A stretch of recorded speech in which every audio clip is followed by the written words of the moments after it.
Ladies and gentlemen, welcome to another exciting episode of Caught on the Mic. It is so hard to believe that 2004 is officially drinking age. I hate to remind myself of that fact every single day, but I do. But 2004 was the year that MySpace broke out. Reality TV was dominating MTV, and my next guest had a badass single that you can still hear on the radio pretty much nonstop on the way down. My friend, my new friend, Ryan Cabrera joins me on the podcast today. How you doing, bro? What's up, bro? I'm doing great. I just learned a lot of things right now. I had no idea. So when my first album came out, when you were born, if you were born that year, they can drink now legally. Yeah, I know, right? That's horrible to think about. Well, yeah, it is what it is. How are you doing with the age thing? Because I'll be honest with you, bro, I struggle with it day to day. You mean like my back or just like in general? Like mine, in my mind, like great. Like I still, I still feel like I'm 18 years old. Now, when I get out of bed, the body, not so much. Mine, right. They're young, youthful, energetic, loving life. The body, not so much. I pulled my groin in my sleep 2 times so far, maybe like 6 months, a year ago, and I couldn't walk. And of course, your friends are like, "Dude, what did you do?" I'm like, "I got out of bed. Out of bed." But right. You power through. You just get used to it. At this point, you just get used to it, and you just roll with it, and be like, "Shit, I'm alive." So, who cares? Well, we were talking before we pressed record. You went and saw My Chem. Was it last night or 2 nights ago? That was 2 nights ago. My Chemical Romance. Funny story.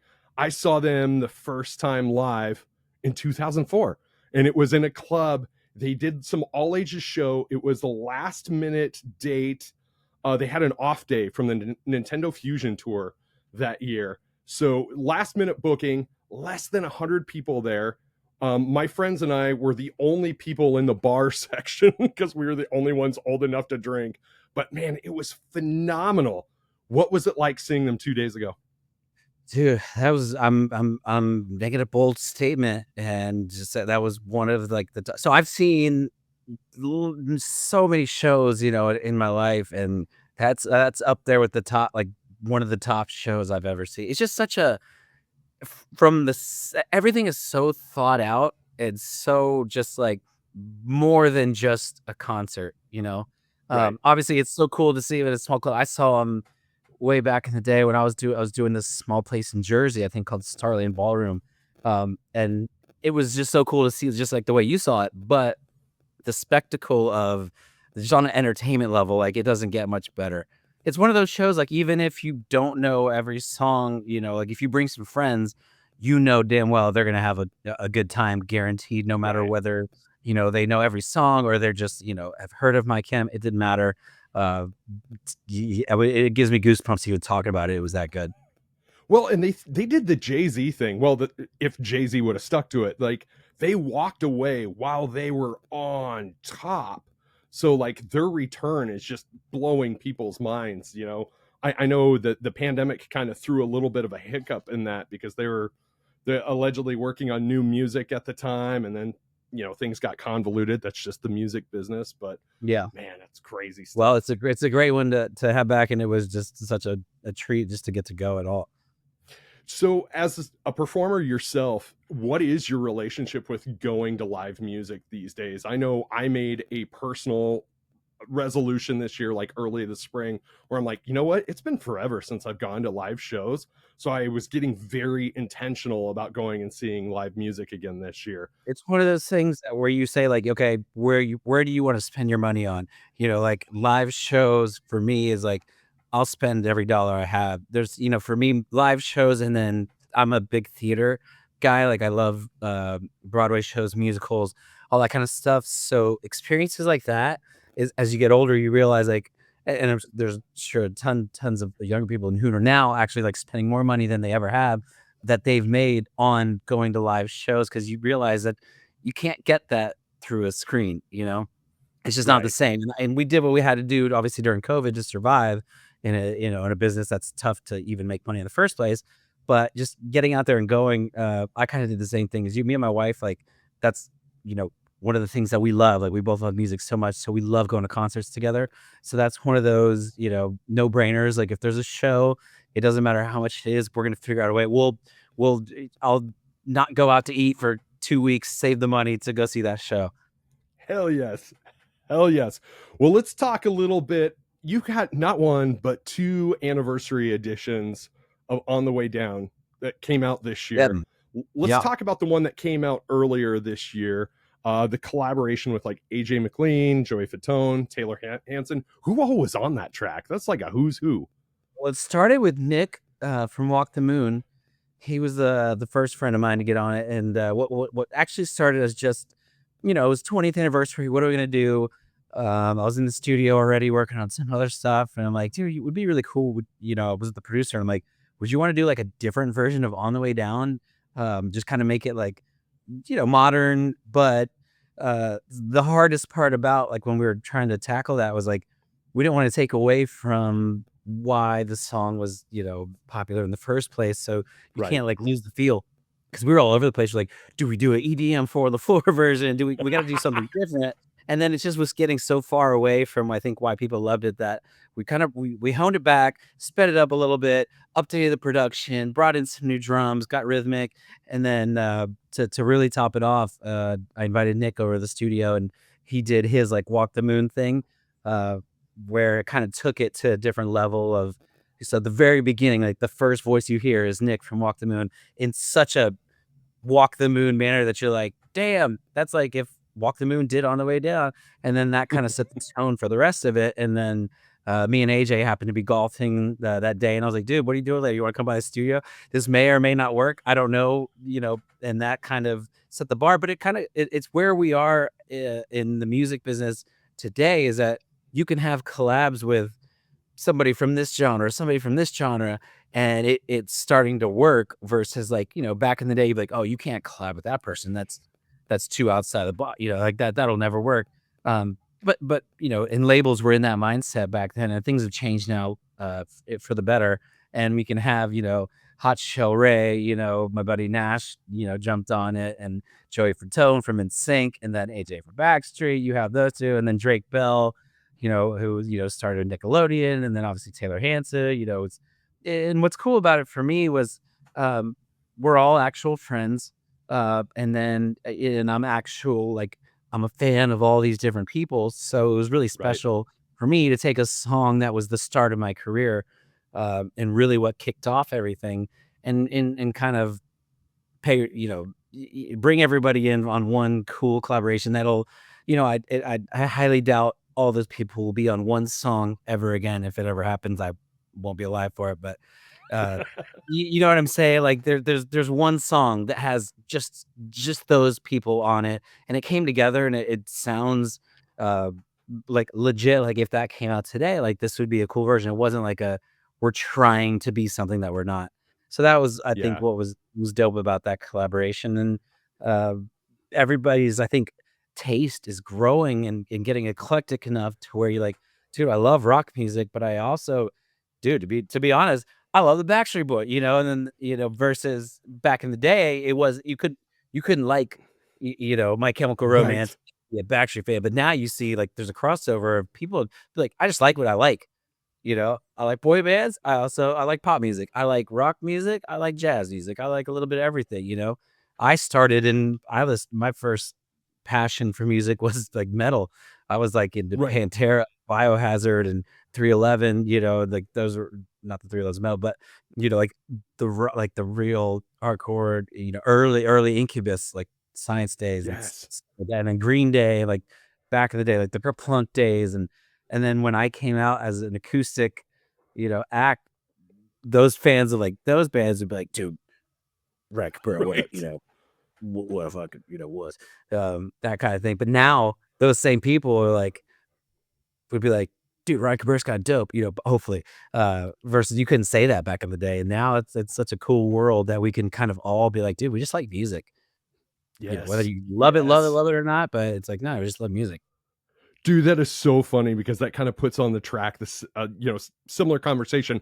Ironically, I had with Nick Hexum from 311 just last month, Oh, where not, lines are kind of genre lines are borderless now. And that's one of the things. You can talk shit on streaming all day long, but I think that's one of the benefits of streaming and this younger generation. They don't look at music genre wise, and they don't make genres their identity anymore.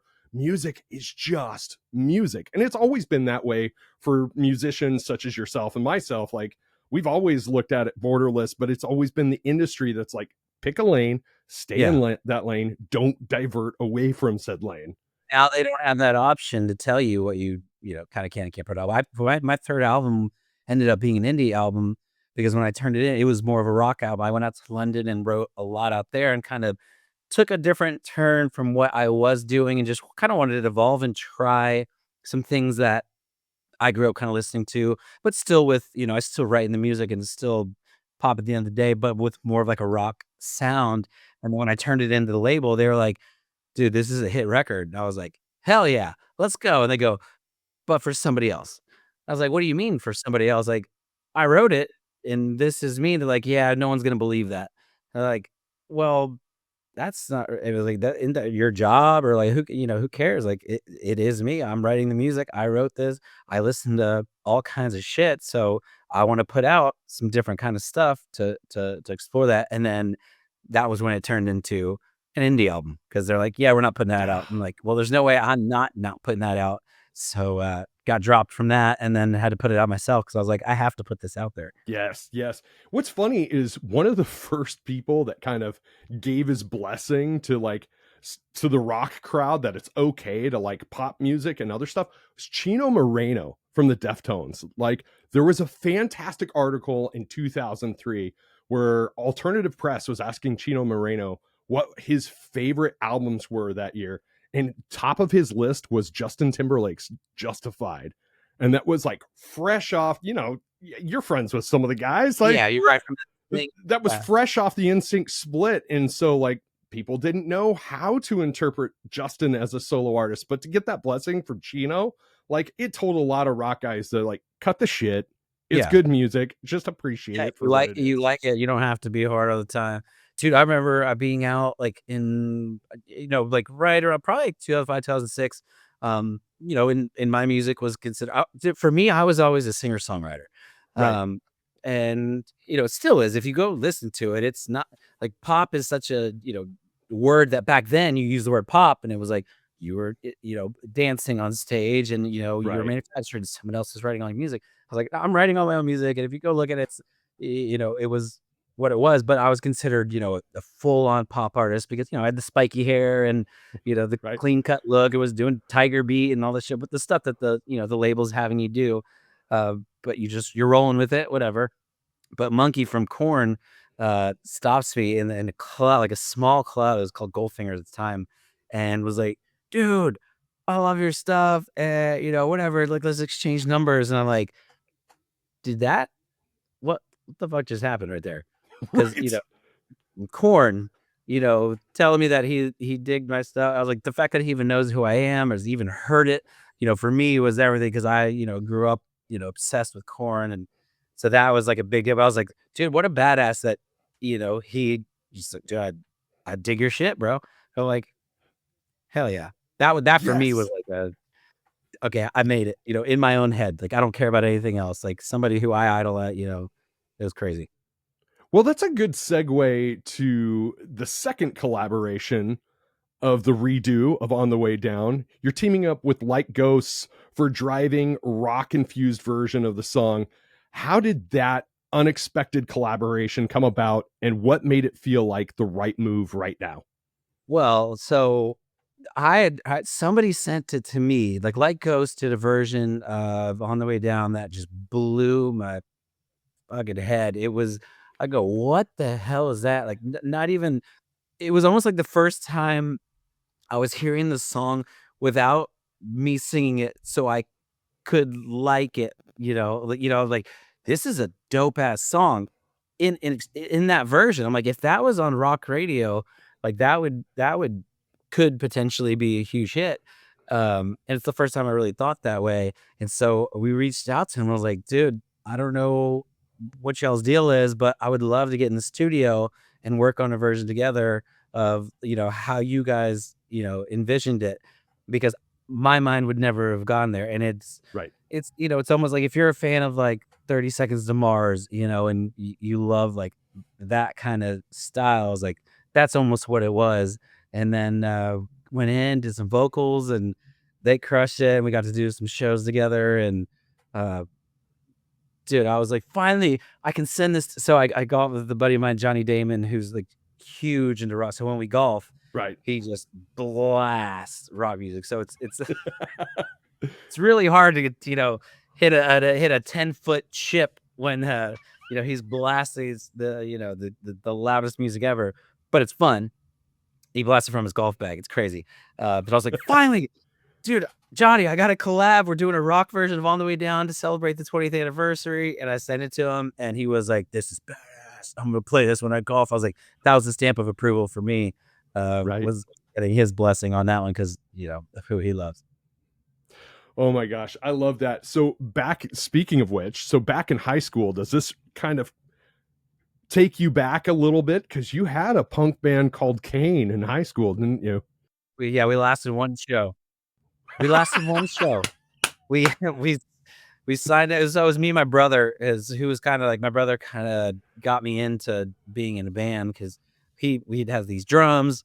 So we both kind of started on the drums, and then I'd kind of dabbled on the guitar, and he kind of threw me in there. I was like, yo, we're gonna start a band. You're gonna be a singer. And I'm like, I don't sing. He's like, you do now. So that's kind of just turned into like, all right, I'm a singer band. We signed up for a Battle of the Bands at SMU in Dallas, Texas. We didn't have like any lyrics or anything. I just kind of made that shit up. And we did not win the Battle of the Bands, and we broke up shortly after. After many, many rehearsals, that one show kind of did us in. We're like, yeah, maybe this isn't our thing. So then after that, I formed another band, and then eventually I went solo. I'm huge into the singer-songwriter thing. My favorite right now is Gregory Alan Isaacoff. I don't know if you've listened to him much, but I haven't heard. I'll check it out for sure. he's from Colorado. But when you kind of think back to your singer-songwriter roots, who were some of your influences whenever you were really kind of starting to break through in the early 2000s?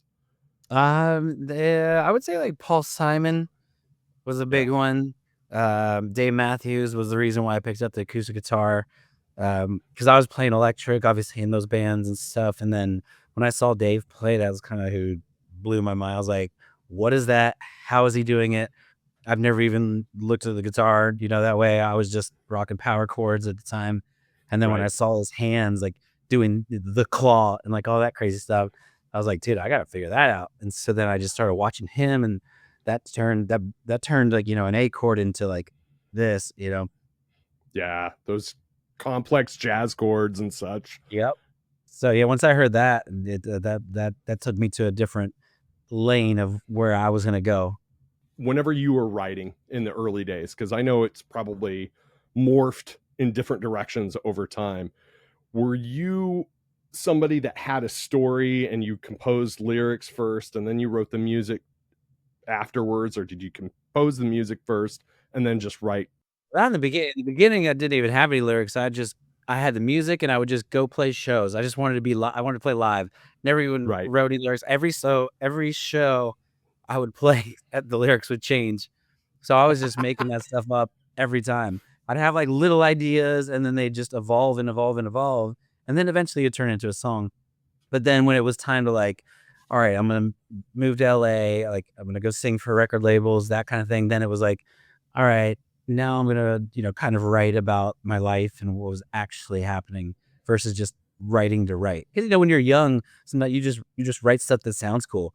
And you're like, all right, well that sounds good here, and this rhymes with that. Versus like, all right, here's what's actually happening in my life. What's a good way to say it that people might relate to it? And then it evolved into that. So at some point, it was just lyrics, and then turned into music. So what opposite? Did you lean a lot into life experience I did. whenever you did really kind of start? So that whole first album was all stuff that was happening to me when I was 19, 20 years old. And then eventually, like, there's some songs where that just were ideas of like, okay, I'm right. Like this actually didn't happen to me, but like I had an idea, like I'd have a dream or something cool that would happen, and then I'm like, oh, I should write about that. That would be kind of cool. So there's salt, no, but they're real concepts, and then there's most of the first album was pretty much stuff that happened. It's pretty interesting how narratives shape up, isn't it? Like, I did the band thing for like 15 years from like the mid 90s until 2010, and then I walked away from it. But I look at some of my earlier material versus some of my later material, and over time, whenever I walked away from it, I knew my sincerity wasn't in the same place and my heart wasn't in the same place. But I looked at my lyrical content in the early days, and there was a part of me after it was all said and done where I was just like, I wish at the end of my rope, I wasn't as sincere as I was when I started out. Did you ever have a moment of an inflection point like that? Yeah, for sure. I mean, the difference is sometimes we almost experience too much, but you'll look at like the beginning stuff and you're like, you thought you knew everything, and then you look at your later stuff, you're like, oh, if that person could tell that person that, then I would have wrote it completely different. But there's I think a time and place for all of it. So just living and learning, and yeah, it's hard to figure out what's right. Like we said, like if it's honest, even if you're telling a story, as long as it's honest, I think people will relate to it. Yes, yes. And speaking of which, one of your more recent singles, a song called Worth It, was written for your wife. Most people know her as WWE's Alexa Bliss.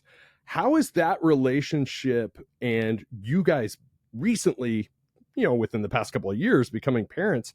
How has that influenced your music and your writing style?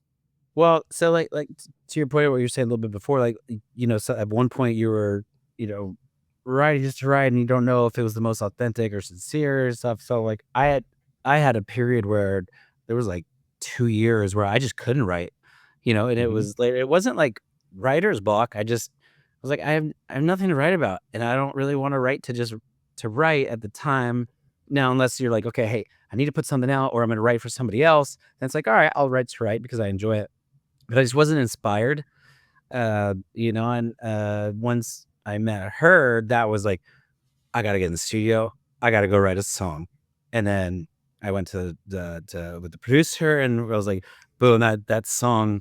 I was like, okay, it's back. The creative. I have something to write about. I have a muse. I have ideas now. Things. There was always ideas in the back of my head, but then certain things, I'm like, okay, now this works. Right. This works for that. I'm actually feeling that now, and that's where Worth It kind of was born. And then that was the very beginning of our relationship, and then eventually turned into exactly what I had expected it to turn into from writing that song. Because I wrote that song, uh, and it's a pretty deep song, but that you would think would be about someone that you've been with for 10 years. But I kind of knew at the beginning what that relationship was going to be, and then the song just wrote itself, and then it was our wedding song, and it came true. Still today, my favorite song I've ever written. Ah, I love that. I love that. I think as creatives, we tend to like look at relationships and look at our time value like in such a big way. Like time is that one thing that if you give somebody your time, you're never going to get it back. So as a creative, we kind of look at that as a creative construct too. So like if you just know, and it sounds like you knew, and so you just kind of leaned into it. 100%. And that's Dude. great when you're writing too, because it's like you gotta lean into it. Yes. Yes. So how has fatherhood influenced that? Oh man, that's a whole nother level. Anybody that's a parent knows there's even with that, there's the ups, just like a relationship, there's the ups and downs, and there's the times where you would love to say like, I love everything about this, but then there's the real, the one thing as creatives as we do is look at the side that may not be the side that you want to always portray and be like, this is great all the time. The truth is, it is the best thing that's ever happened to you, and you love that like you've never loved anything in your entire life. But I always like tend to look at the other moments that's like, okay, this is a real feeling and it's tough and it's hard. And it's like, okay, maybe there's something in there. There's art in that as well. So I was always looking at it in that aspect as far as the creative, music world goes. And then there's the part that's easy to write about, which is how much you love that, child. And it's a love like no Yeah. other love. And um I have, some of those as well.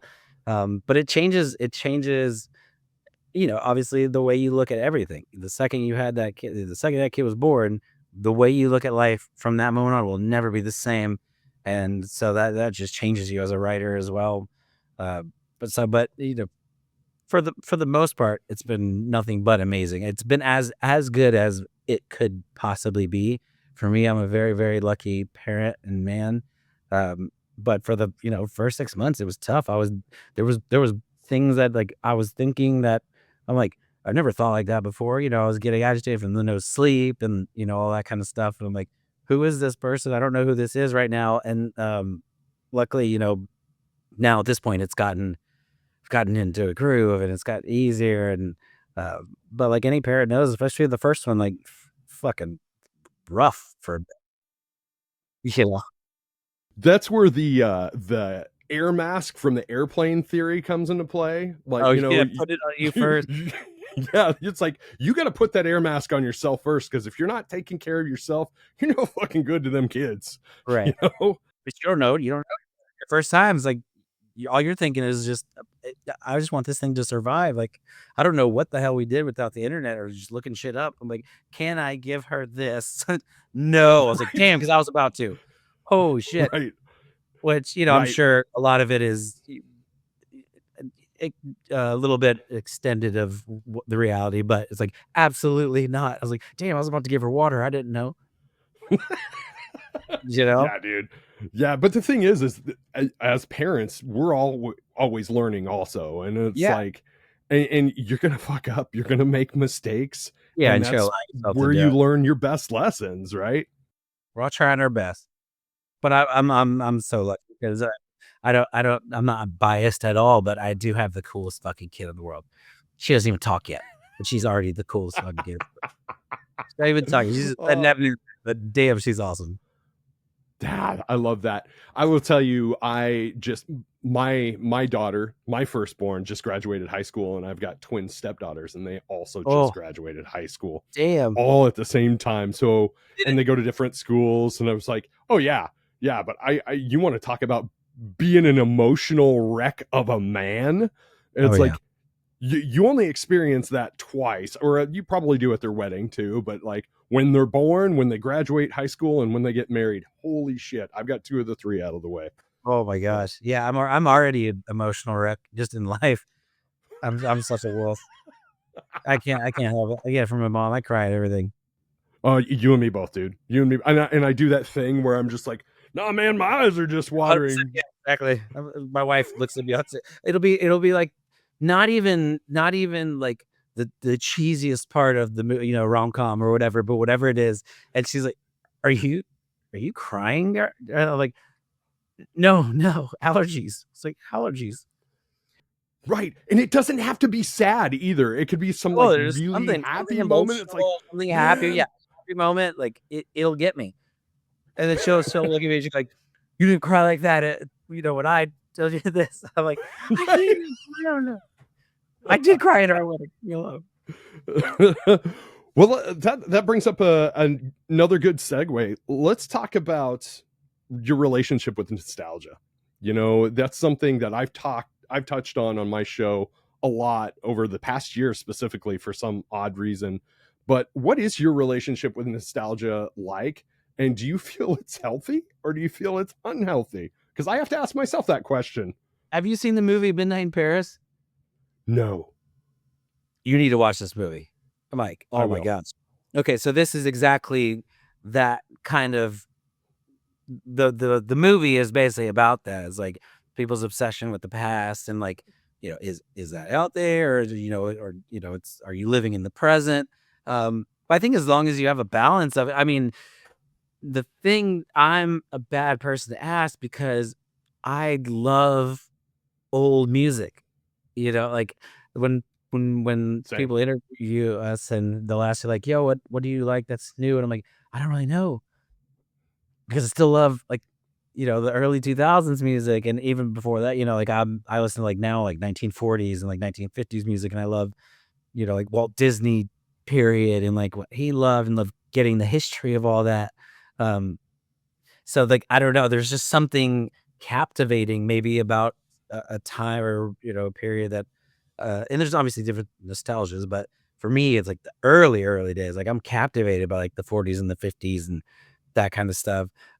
But if you're looking at, like, what I listen to musically, I'm still think, like, the early 2000s was or in the late 90s, early 2000s was some of the most iconic songs for me, ever. Obviously, there's, the ones from the '70s and '60s, stuff like that, but, when we go do our shows, people are loving seeing, like, the stuff that we used to wear back in the 2000s, and obviously there's been a resurgence, which is, great because people are just really, like, authentically and there's a lot of people who didn't even know that that was from then. They're just, like, wearing it now because they think, like, "Oh, this is so now," like, the younger generation. I'm like, "Hey, that was what I was wearing in 2004, like, when you were born." Uh, but I think it's cool. It's fun, it's that was the vibe of that period was fun. Yeah. Very bright and Yeah. colorful, and some will look at it and be like, "That was ugly as hell. The hell are you doing wearing puka shells?" I'm like, "I don't know. Looks kinda cool." Oh man. Phenomenal. Phenomenal. So let's talk a little bit about your philanthropy through performance. You've done meaningful work through Live from Ryan's Living Room, raising money for children's hospitals. I know in some of my non podcast life space, I do a lot of fundraising for Children's Miracle Network. Can you share a moment from those sections that left a lasting impact on you personally?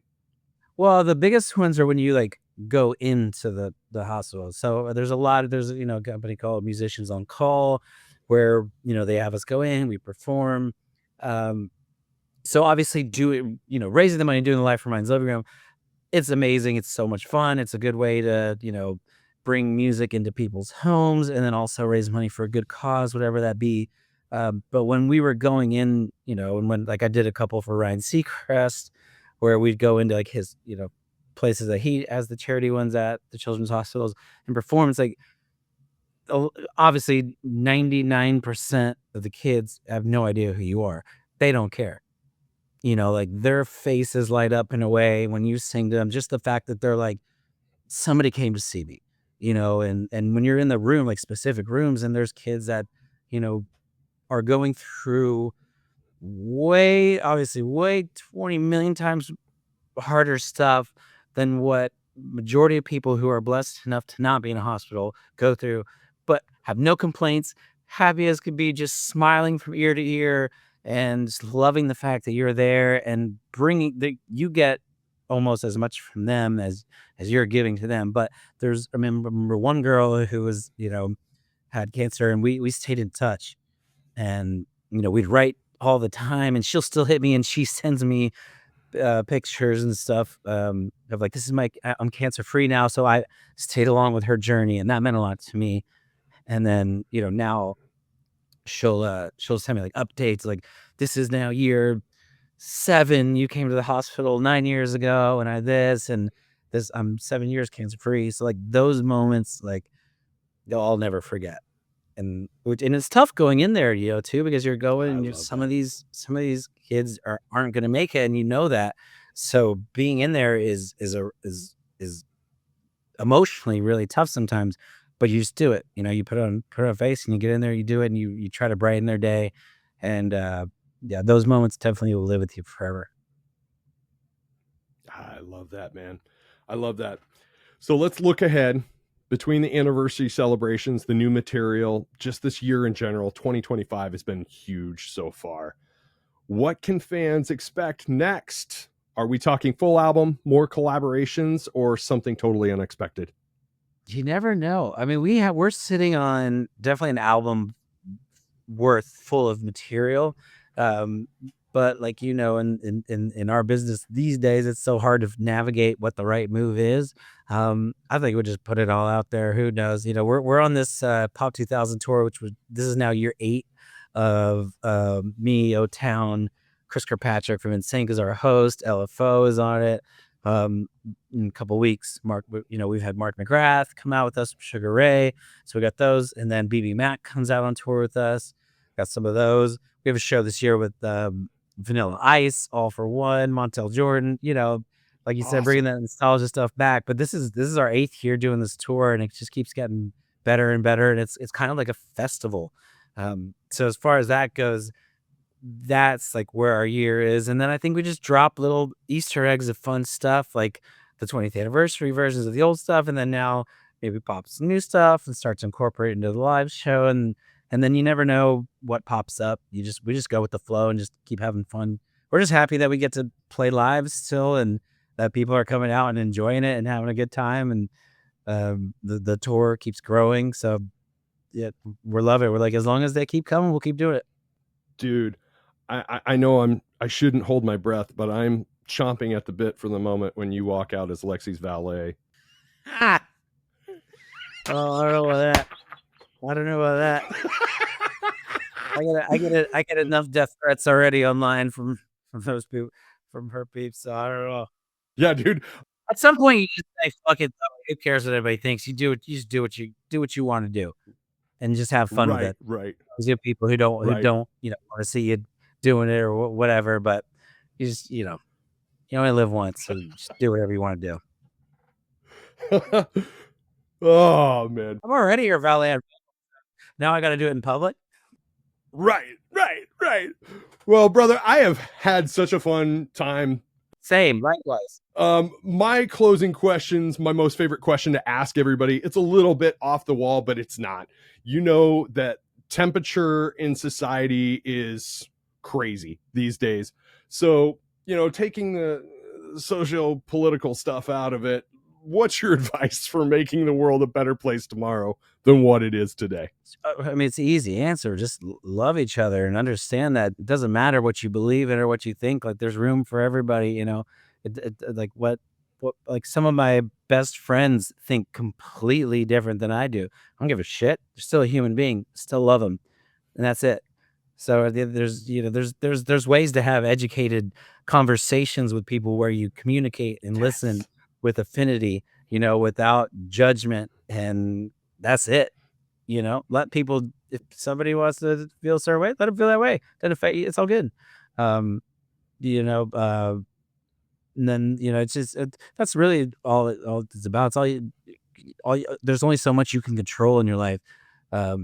So just worry about the stuff that you can, and then do things that we're on earth to help people and lift people instead of tear people down. And I think if we all collectively do that and fight for that message, could make the world a better place, I love it. Why don't you tell everybody that's watching or listening to this where they can find these new versions of On the Way Down and all of your other music and more about you online? We're going to be on RyanCabrera.com, and then Instagram's at Ryan Cabrera, and our tour is the Pop 2000 tour. So hopefully I get to see everybody out there. It's a fun show, like we were talking about. No matter what kind of music you listen to, there's no way you're going to come and see us on tour and not have a good time. And if you don't, well, then you shouldn't have came. I told you not to come. I told you you were going to have a bad time. You were going to hate it. Dude, I tell you what, I hope that I have the opportunity to run into you in the real world, because it sounds like we'd have a fun hang. 100%. Anytime we're around, let's do it. Brother, thank you so much for doing the show. The world's a much better place with you in it, my guy. Yeah, I love you, brother. Thank you.